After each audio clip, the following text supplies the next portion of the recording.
Ang komunidad, isang lugar kung saan naninirahan ng maayos at organisado ang mga tao. Ngunit, paano nga ba magiging organisado ang isang komunidad kung walang tagapamahala? Ako ay inyong samahan sa isang dokumentaryong pinamagatang Community Leader tulay sa kagandahan ng lugar. Halina't ako'y samahan sa Shelterville Subdivision, Caloocan City upang kilalanin ang namumuno dito. Ano po yung name nyo? Ayan, ako si Patrick Baltasar Ang. Age nyo po? Sa ngayon, Opo. 29 years old na ako. May asawa po ba kayo? And ilan po yung anak nyo? Meron akong anak. I have 1, 2, 3, 4. Apat na anak. Ano po yung occupation nyo? Before, seafarer ako. Ngayon, nagbi-business na lang.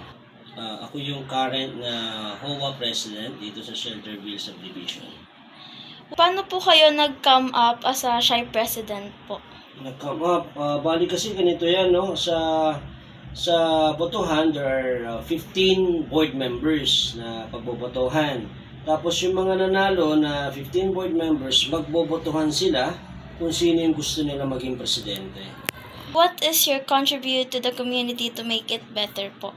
Ang contribution dito yung time effort mo eh. Kasi sa totoo lang, pagka ganito, volunteer ka lang.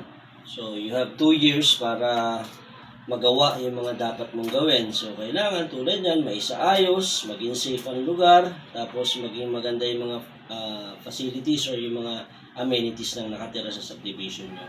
So yun. Yung 2 years na po ba yun, hindi ka na po pwedeng mag-run as a president po to the next year po? Sa ngayon kasi ang ating election is May 4, 2025.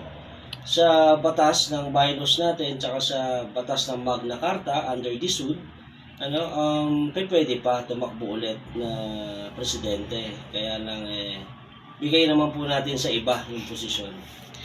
What is your dream for your community po? Sa community natin, syempre yung mapaganda, tsaka mas mapaganda, syempre maging maayos yung community. Iba-iba man ang kultura, basta may magaling na leader, lahat ay nagiging isa.